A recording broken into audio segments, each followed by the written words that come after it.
Bismillahirrahmanirrahim. Assalamualaikum warahmatullahi wabarakatuh. Ashadu an la ilaha illallah, ashadu anna Muhammad Rasulullah.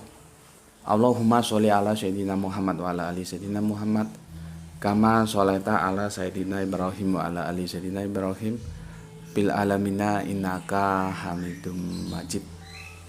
Alhamdulillah kita bisa bersua lagi dalam tajuk mampir ngombe kali ini. Namun demikian sebelumnya seperti biasanya kita panjatkan dahulu doa kepada Gusti Allah ingkang Maha Agung untuk saudara-saudara kita dimanapun mereka berada yang telah memberikan sholawat terhadap channel dakwah ini. Semoga sholawat itu menjadi catatan langit amal soleh bagi mereka dan keluarganya kelak, dan insya Allah Gusti Allah ingkang Maha Agung akan membalasnya dengan balasan yang lebih baik lagi. Begitu juga untuk seluruh viewer terkasihku, matur nuwun banun, terima kasih atas apresiasinya ya, selalu setia dalam channel ini. Oke, yang tak aku lupakan juga doa-doa baiknya ya di komennya itu, doa-doa baiknya, terima kasih. Insya Allah semoga kebaikan doa kalian untukku juga akan dilimpahkan juga kebaikannya untuk kalian semua. Amin, amin ya robbal alamin. Kita lanjutkan seperti janji aku yang kemarin ya. Ini merupakan seri yang kedua ya. Kalau yang kemarin itu tajuk kita adalah mudik bersujud dalam kurung sungkem kepada kedua orang tua ya, kepada kedua orang tua. Kemarin tolong tutup pintunya supaya suara nggak masuk sini. Kemarin kita berbicara mudik dalam perspektif antropologis ya, pendekatannya budaya ya, seperti itu. Kalian silahkan simpulkan sendiri. Intinya mudik itu budaya kita sebagai sebuah bangsa yang itu tidak diketemukan di bangsa-bangsa lain di muka bumi ini. Jadi itu adalah local wisdom. Kalau bahasa kampusnya itu orang-orang yang intelek-intelek itu menyebutnya local wisdom atau kearifan lokal gitulah ya. Kemarin, nah ini tetangga sudah nyetel musik ya. Nanti kalau misalkan masuk ke sini suara musiknya ya dianggap hiburan saja lah ya supaya nggak terlalu serius ya, memang beginilah keadaannya. Aku sih ingin yang konsentrasi menjelaskan kepada kalian supaya kalian paham, tapi ya kendalanya tidak bisa kita halangi ya, tetangga lagi pingin hiburan setel musik. Oke, aku lanjutkan. Begitu sudah aku jelaskan ya, mudik dalam perspektif antropologis atau kebudayaan ya, sebagai budaya bangsa kita. Ini yang kemarin.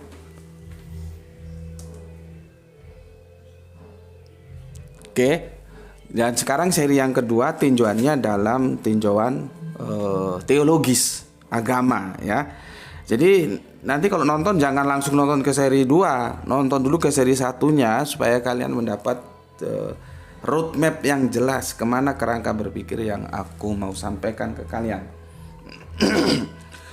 Jadi begini ya, kalau memang kita harus berbeda pendapat, monggo silahkan. Namanya juga beda pendapat itu bukan sesuatu yang aneh-aneh kok ya, biasa saja beda pendapat ya. Kau punya pendapat, aku juga punya pendapat, sama aja. Kamu punya otak, aku punya otak. Terus masalahnya kalau kita berbeda pendapat, bagaimana cara mendiskusikannya? Ya gunakan parameter. Ya, parameternya harus ada supaya pendapat mana yang benar.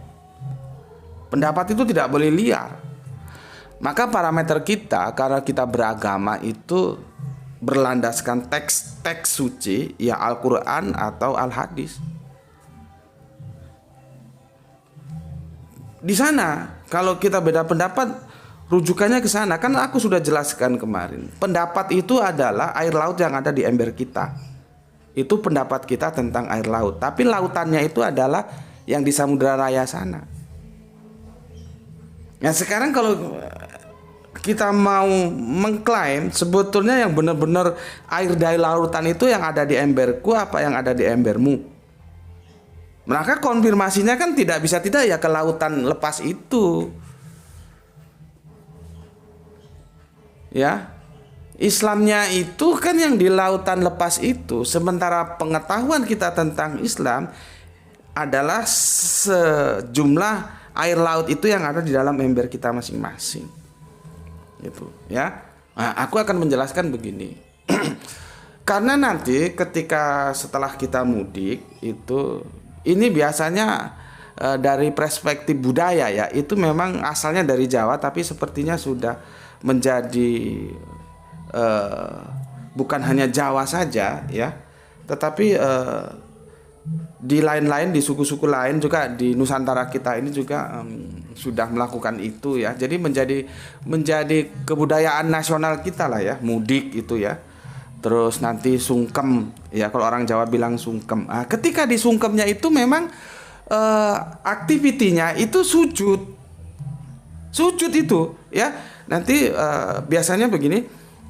Orang tua itu bapak ibu kita duduk setelah selesai sholat id ya, Idul Fitri maksudnya, turun dari masjid ya.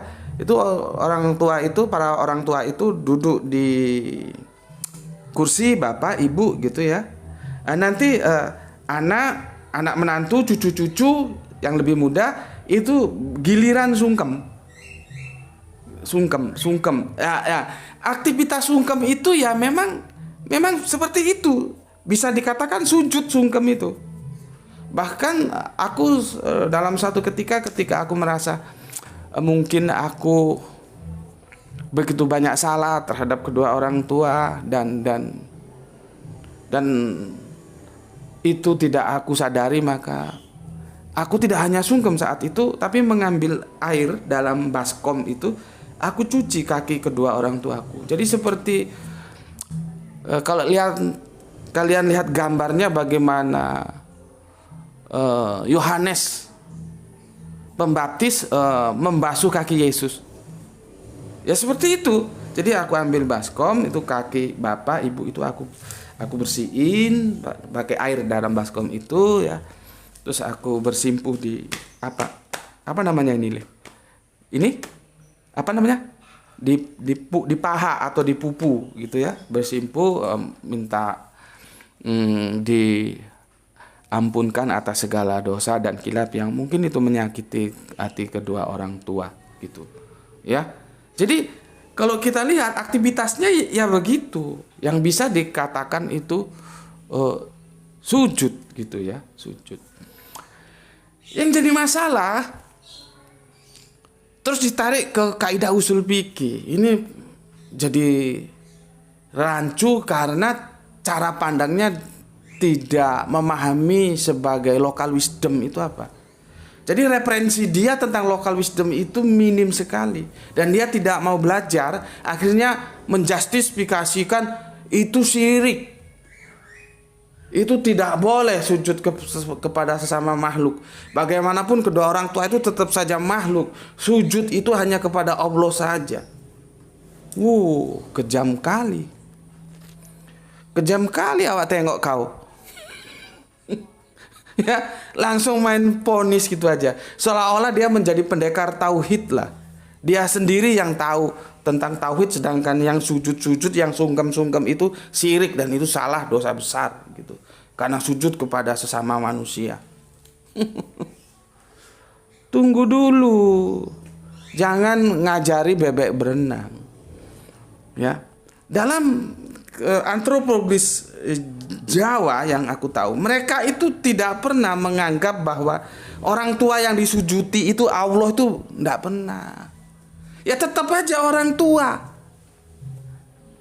Bukan terus itu Allah terus atau itu sebagai tandingan Allah. Kerangka berpikirnya no, tidak begitu. Meskipun dalam idiom kebudayaan Jawa itu ada yang aku bilang kemarin, Gusti Allah kui kalau diwujudkan ke dalam kehidupan keseharian kita, maka dia adalah sebagai orang tua itu. Maka dikatakan bahwa wong tua kui Gusti Allah ketara. Allah yang tampak itu, Allah yang tampak itu ada pada kehadiran kedua orang tua kita. Tapi bukan berarti terus orang tua kita ini menjadi Allah. Enggak begitu. Ya. Justru memposisikan dengan idea bahwa wong tua kui Gusti Allah ketara, orang tua itu Allah yang tampak, itu menunjukkan bagaimana dia harus berbakti kepada kedua orang tuanya sebagaimana itu juga perintah dari Allah, gitu loh. Jadi sakral posisinya, tapi tidak langsung serta-merta menjadi Allah atau tandingan Allah, enggak. Enggak begitu. Ini yang kadang-kadang perlu diluruskan ya, supaya jangan gampang-gampang menstempel itu syirik, seolah-olah kau itu menjadi pendekar tauhid, kau yang paling tahu. Enggak, mereka juga lebih tahu daripada kau. Karena mereka hidup dalam kebudayaan itu, warisan daripada nenek moyangnya, dan tidak pernah sekalipun mengatakan bahwa orang tua mereka itu Allah. Ini yang kadang-kadang orang itu tidak bijak dalam melihat aktualisasi di lapangan. Ya. Oke, itu introduction-nya. Sekarang aku akan lari ke Al-Quran untuk menukil ayat demi ayat. Boleh nggak sih makhluk itu sujud kepada makhluk? Ya, kan harus ada sandarannya, gitu loh. Boleh nggak? Karena sungkeman itu ya sujud itu, yaitu kita kan makhluk, orang tua juga kita makhluk. Boleh nggak sih, gitu loh. Ya, oke. Maka pelan-pelan aku sampaikan ya. Di sini nggak ada papan tulis, kamu cukup catat saja. Ya, kita sekarang masuk ke tinjauan teologisnya. Ya, sujud ya, ibadah kepada Allah itu perintahnya seperti ini. Ya, sujud yang artinya ibadah kepada Allah itu perintahnya begini. Pelan-pelan ya, supaya kamu bisa catat. Lihat di Quran surat Ar-Ra'd surat ke-13 ayatnya yang ke-15. Ulangi, Quran surat Ar-Ra'd yang ke-13 suratnya ayatnya yang ke-15. Bagaimana bunyinya? Ya. Dan semua sujud kepada Allah. Itu pakai yasjudu itu ya. Dan semua sujud kepada Allah, baik yang di langit maupun yang di bumi, baik dengan kemauan sendiri maupun terpaksa. Dan sujud pula bayang-bayang mereka pada waktu pagi dan petang hari. Perhatikan ya. Tolong ini dimatiin dulu ya. Ya. Satu lagi aku nukilkan Quran surat An-Nahl surat yang ke-16 ayat yang ke-49. Dan segala apa yang ada di langit dan yang ada di bumi hanya bersujud kepada Allah, yaitu semua makhluk bergerak dalam kurung bernyawa dan juga para malaikat, dan mereka tidak menyombongkan diri. Ya. Perhatikan kalimatnya. Dan segala artinya totalitas yang ada di langit dan di bumi ya, hanya, lihat perhatikan ada kata hanya ya, tekanannya itu bersujud kepada Allah, yaitu semua makhluk yang bergerak dan juga para malaikat ya. Maksudnya ini yang bernyawa ya. Tidak menyombongkan diri, semua sujud. Ya. Jadi dari kedua ayat An-Nahl 16:49 dan Ar-Ra'd 13 ayat yang 15, sujud itu kepada Allah. Clear ya?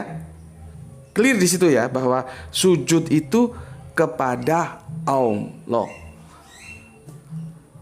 Masalahnya, boleh nggak kita sujud kepada sesama makhluk?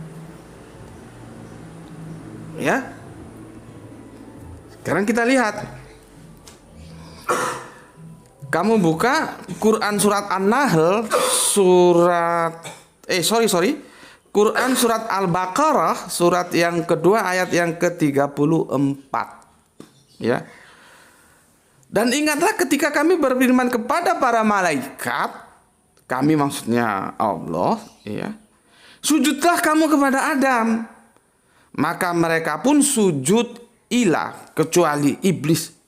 Ia menolak dan menyombongkan diri dan ia termasuk golongan yang kafir. Kita tidak bahas iblisnya, nanti kita bisa bahas dan sepertinya sudah pernah kita bahas ya. Kalau belum nanti kita bahas kenapa iblis tidak mau sujud. Ya. Tapi yang kita perlu dapatkan di sini informasi bahwa Allah sendiri memerintahkan ya para malaikat dan semuanya yang ada di situ bersujud kepada Adam.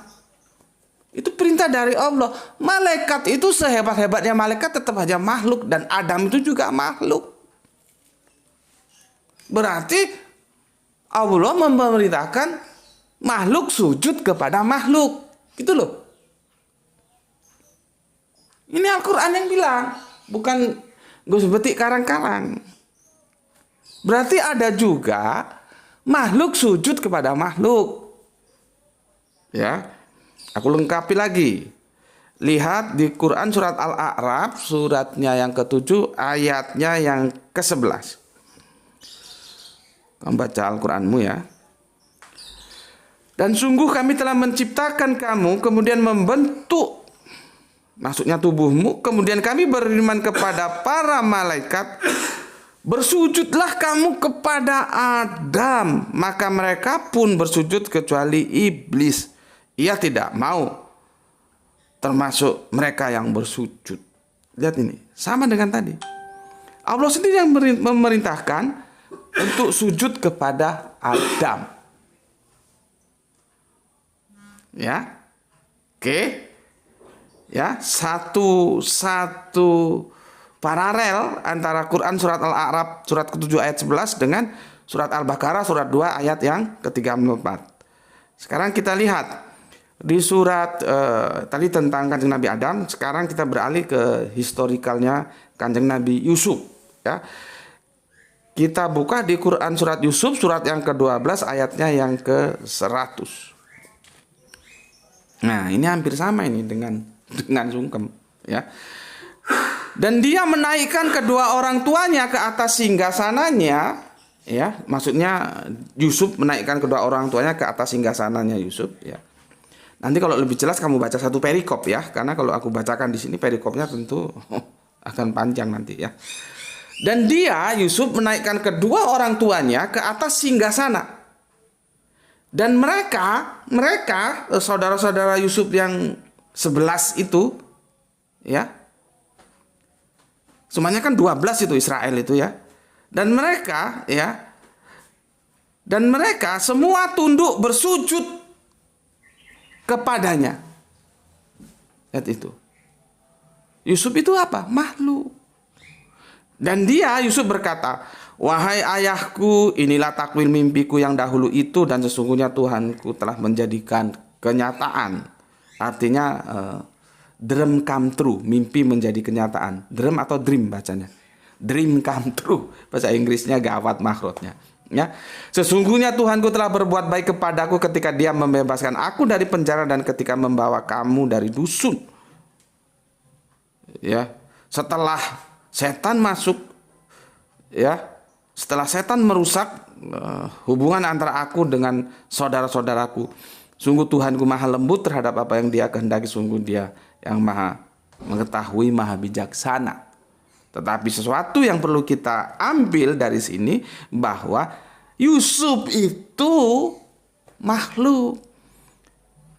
Saudara-saudaranya itu juga makhluk. Saudara-saudaranya sujud kepada Yusuf. Dan ini kalau kita lihat narasinya ada kedua orang tua Yusuf dinaikkan ke singgasananya. Berarti sujud kepada Yusuf dan ibu bapaknya. Oke. Kurang lagi. Aku kasih lagi. Ini masih Yusuf ya. Di surat yang ke-12 ayatnya yang ke-4 ya. Ini lebih spektakuler lagi ini, ya. Ingatlah ketika Yusuf berkata kepada ayahnya, "Wahai ayahku, sungguh aku bermimpi melihat 11 bintang, matahari dan rembulan, kulihat semuanya sujud kepadaku." Matahari, bulan, bintang dan segalanya tetek bengek yang ada di dunia ini semua itu makhluk, bukan Allah. Sujud kepada makhluk yang bernama Yusuf. Clear kan? Clear nggak? Apa masih kurang datanya? Ya? Apa masih kurang? Ya? Apa masih kurang? Sementara ada kita ketemuin di surat Al-Isra, surat 17 ayat yang 23 begini. Dan Tuhanmu telah memerintahkan agar kamu jangan menyembah selain Dia. Tapi di sini dia pakai ta'budu. Ya, kalau tadi yang di ayat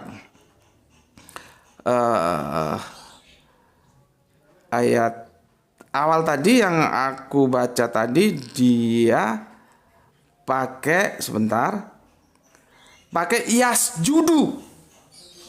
Di surat Ar-Ra'd surat 13 yang itu pakai yasjudu, sujud, ya.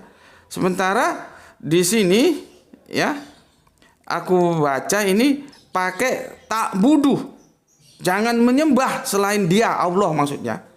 Cuman masalahnya kita nanti akan terjebak dalam terjemahan menyembah dan sujud itu gimana cara membedakannya, ya. Maka tarik aja ke original teksnya. Sebuah kebanggaan bagi kita, Al-Quran masih disiapkan original teks untuk kita. Kalau kita terjebak di terjemahan, ya. Oke, aku bacakan. Dan Tuhanmu telah memerintahkan agar kamu jangan menyembah selain Dia. Tidak boleh, ya. Dan hendaklah berbuat baik kepada ibu bapa. Jika salah orang di antara keduanya atau kedua-duanya sampai berusia lanjut dalam pemeliharaanmu, maka sekali-kali janganlah engkau mengatakan kepada keduanya perkataan "ah", dan janganlah engkau membentak keduanya, dan ucapkanlah kepada keduanya perkataan yang baik. Oke, aku lanjutkan di ayat yang ke-24. Ini Allah yang merintah kita nih, supaya kita berbuat baik terhadap orang tua, ya. Berikutnya, dan rendahkanlah dirimu terhadap keduanya, maksudnya kedua orang tua kita, dengan penuh kasih sayang, dan ucapkanlah, "Wahai Tuhanku, sayangilah keduanya sebagaimana mereka berdua telah mendidik aku pada waktu kecil." Coba.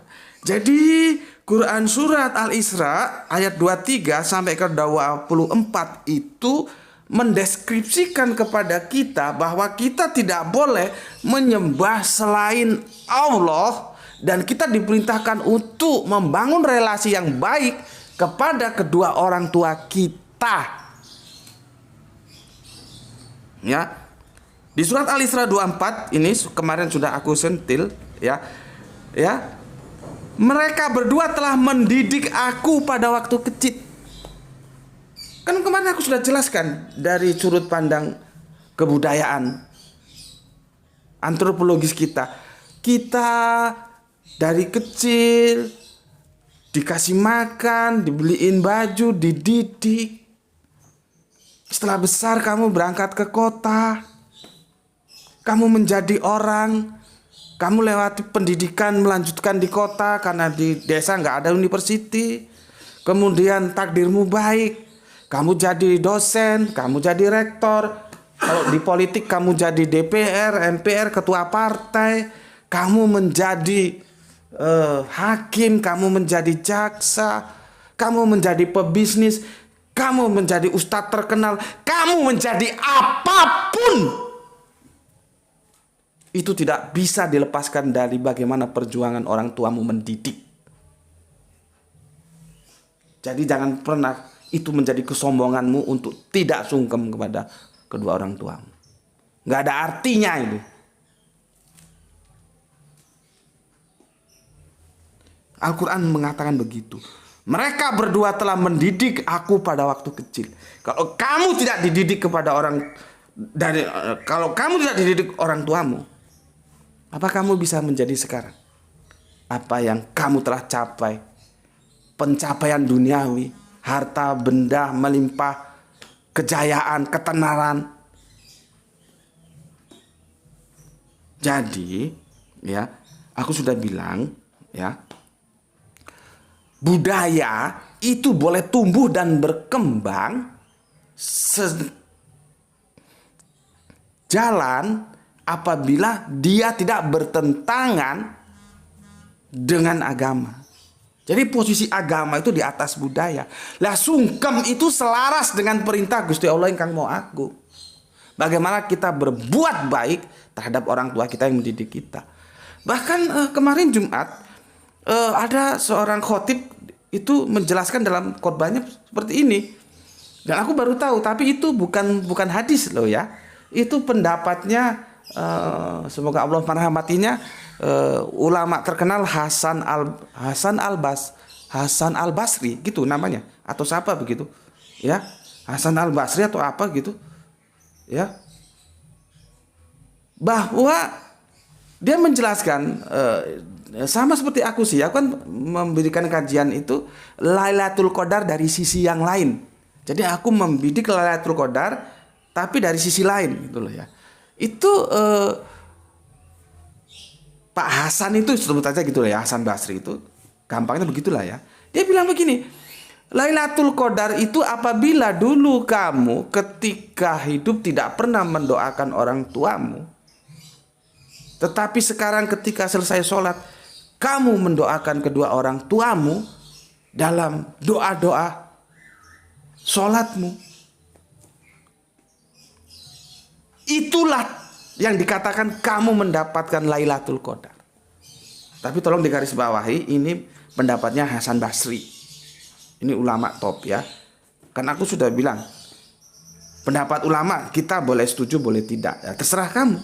Aku hanya menyampaikan, aku kemarin dapat ilmu baru setelah khotbah Jumat. Khotib mengatakan begitu ya. Lailatul Qadar itu ketika kamu yang dahulu tidak pernah mendoakan mamamu, bapakmu, kedua orang tuamu, tetapi sekarang kamu mendoakan, kamu sisihkan waktu setelah usai sholatmu, sholat 5 waktu kayak, sholat tahajud kayak, sholat duha kayak, itu namanya kamu mendapatkan Lailatul Qadar gitu.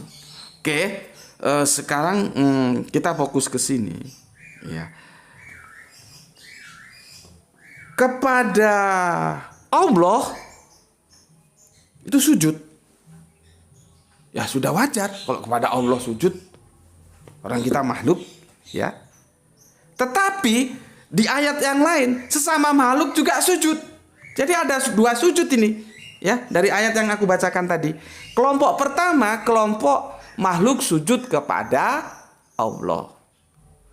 Kelompok kedua, makhluk sujud kepada makhluk, jadi sesama makhluk ya.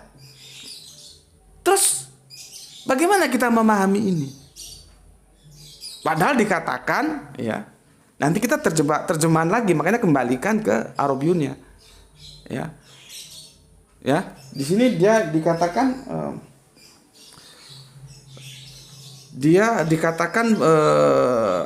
sebentar, aku lihat di sini ya. Bukan sujud tapi menyembah ya, tak budu.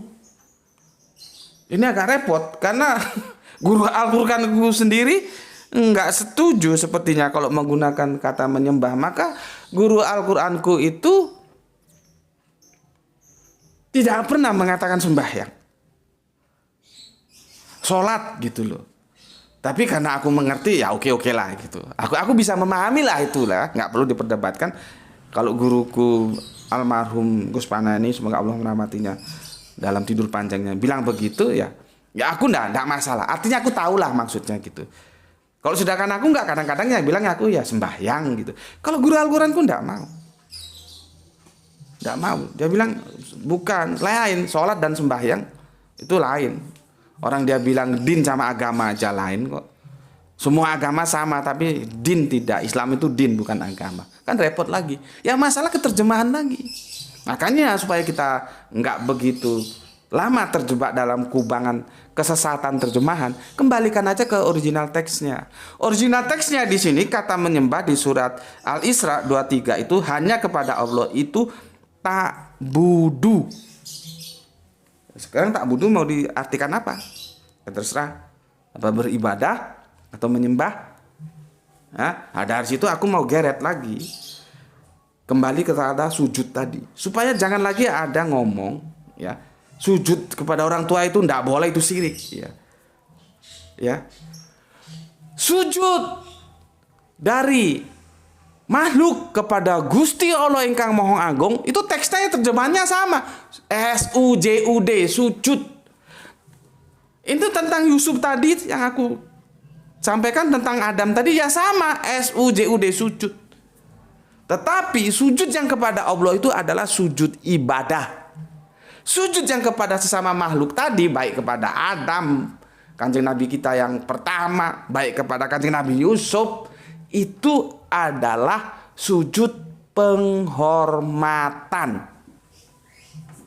Satu kata, diksinya satu, sujud, tapi konteksnya berbeda. Di sinilah kita harus pandai-pandai memahami teks dan konteks. Teksnya sama, sujud. Tapi teksnya ketika itu disandarkan kepada Gusti Allah Agung, itu konteksnya beribadah.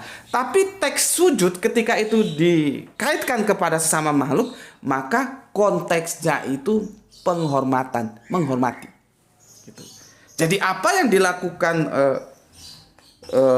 saudara-saudara kita ketika dia mudik dan dia perlu meminta maaf atas sebuah kesalahan kepada kedua orang tuanya dengan sungkeman, dengan sujud. Itu sujud penghormatan. Sebagaimana sujud yang diperintahkan Allah kepada Adam, bagaimana sujudnya para saudara-saudaranya Kanjeng Nabi Yusuf kepada Yusuf dan kedua orang tuanya. Ya. Jadi nanti kalau kalian dengar ada, ini kan kita sekarang sudah mulai banyak pendapat ini. Setelah mendengar kajian ini kalian sudah punya panduan. Kalau ada yang ngomong bahwa sujud, ya mungkin dia merasa dia pakar tauhid lah ya, pendekar tauhid. Terus pokoknya sujud siapa-siapa orang tua itu syirik, musyrik gitu. Ya kamu nggak usah repot-repot, kasih senyum saja. Meskipun berjenggot nggak usah diurus. Meskipun batuknya hitam atau celananya gantung, nggak usah diurus. Bukan ukuran. Itu nggak ukuran. Tapi yang mau batuknya hitam, mau berjenggot, mau celananya cingkrang, ya ndak masalah. Itu kan aksesoris pilihan. Tapi yang aku ajarkan khusus kepada pewer-pewerku, ukur seseorang itu kelakuan ucapannya itu bersandar terhadap Al-Quran, hadis ndak. Begitu saja. Ya. Kalau soal aksesoris, ya silakan saja itu pilihan. Jadi kalau ada yang ngomong bahwa sungkem itu syirik, nanti kamu menjadi musyrik, kamu kasih senyum saja dia. Meskipun tampangnya seperti yang aku bilang tadi. Nah, terus kamu lihat dia bisa diajak ngopi nggak? Kalau nanti bisa diajak ngopi, buka bersama, ajak dia ngobrol, jelaskan kepada dia supaya dia terbuka. Manusia itu makhluk budaya, bos. Kita diciptakan Gusti Allah Engkang Maha Agung sebagai makhluk yang berbudaya. Ada budaya di dalamnya. Budaya itu, aku ulangi lagi, boleh tumbuh dan berkembang selama tidak bertentangan dengan agama. Dan menghormati orang tua itu adalah perintah dari Allah dan tertera secara tekstual di dalam Al-Quran. Jelaskan kepada dia sambil ngopi gitu. Gak usah rame-rame, gak usah.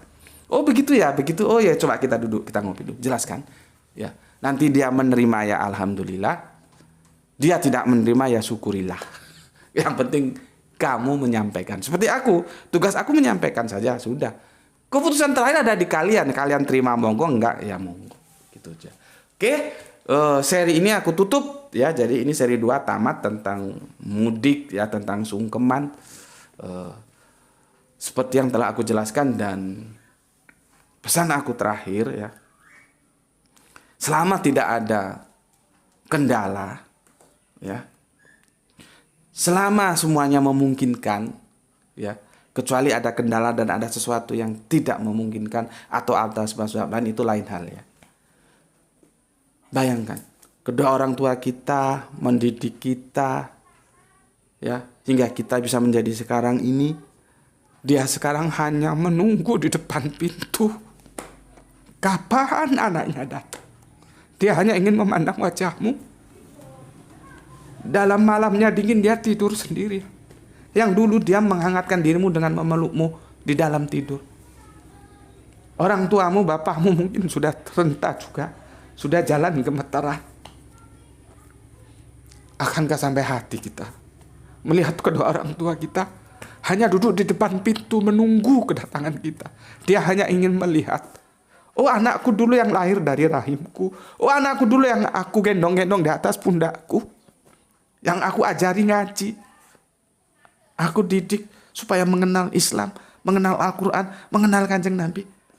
Akankah sampai hati kita biarkan mereka berdua duduk di depan pintu menunggu kehadiranmu dan kamunya gak datang-datang. Ya. Maka pesanku sekali lagi, dengan catatan seperti yang aku jelaskan tadi, kecuali ada kondisi-kondisi tertentu, datanglah. Kita tidak menguasai waktu. Jangan bilang Idul Fitri depan. Siapa yang menjamin Idul Fitri depan kita masih bernapas? Kalaupun kita bernapas, siapa yang menjamin orang tua kita sudah gemetaran, sudah tua renta, juga masih bernapas? Karena akhir kehidupan kita tidak ada yang tahu. Maka dengan segala kerendahan hatiku, aku memohon kepada pewer-pewerku, mudiklah, mudik. Selama tidak ada kendala yang telah aku jelaskan tadi, mudiklah.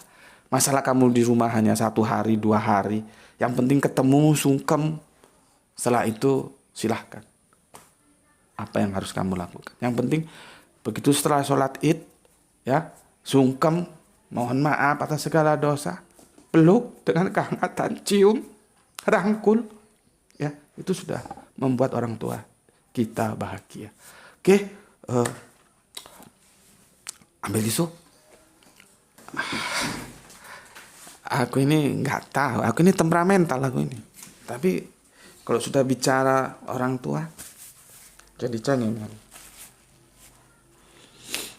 Aku ini temperamental karena ini hitungan Jawa. Aku itu paling kecil. Seloso wage. Kalau di jumlah cuma 7, paling kecil aku. Netonnya paling kecil. Tapi di diriku ada neton wage, itu yang membuat aku temperamental. Aku ini temperamental loh.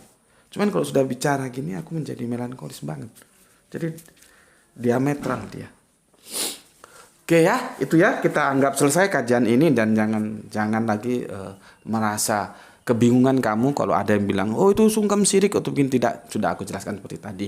Dan aku berdoa untuk kalian semua pewer-pewerku di sini, bapak, ibu, emas, mbak, saudaraku yang senior, yang junior, dimanapun kalian berada, yang sudah mendukung pewer ini lewat kemampuannya masing-masing, ya. Mungkin hanya sekedar sebagai pewer atau mungkin memberikan dukungan lewat sholawat di infak dakwah, menyisikan sebagian hartanya. Aku ucapkan terima kasih, ya. Aku ucapkan terima kasih dan semoga itu menjadi catatan langit bagi kalian semuanya. Dan aku doakan semoga kalian mendapatkan rezeki yang barokah dan dukungan kalian itu, sholawat kalian itu akan diganti Allah dengan ganti yang lebih baik lagi. Dan semoga kalian semua juga sehat-sehat selalu sehingga kita bisa dapat melanjutkan kajian kita.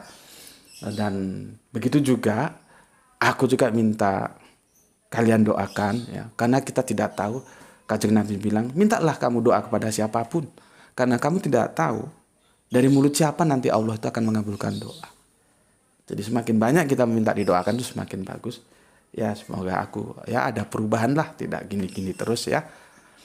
Semoga ada perubahan yang itu jadi lebih baik lagi. Dan sebelumnya aku ucapkan terima kasih atas doa-doa baik kalian untuk aku. Dan semoga kebaikan doa itu juga tercurahkan kepada kalian semua. Bismillahirrahmanirrahim. Alhamdulillahirrabbil alamin.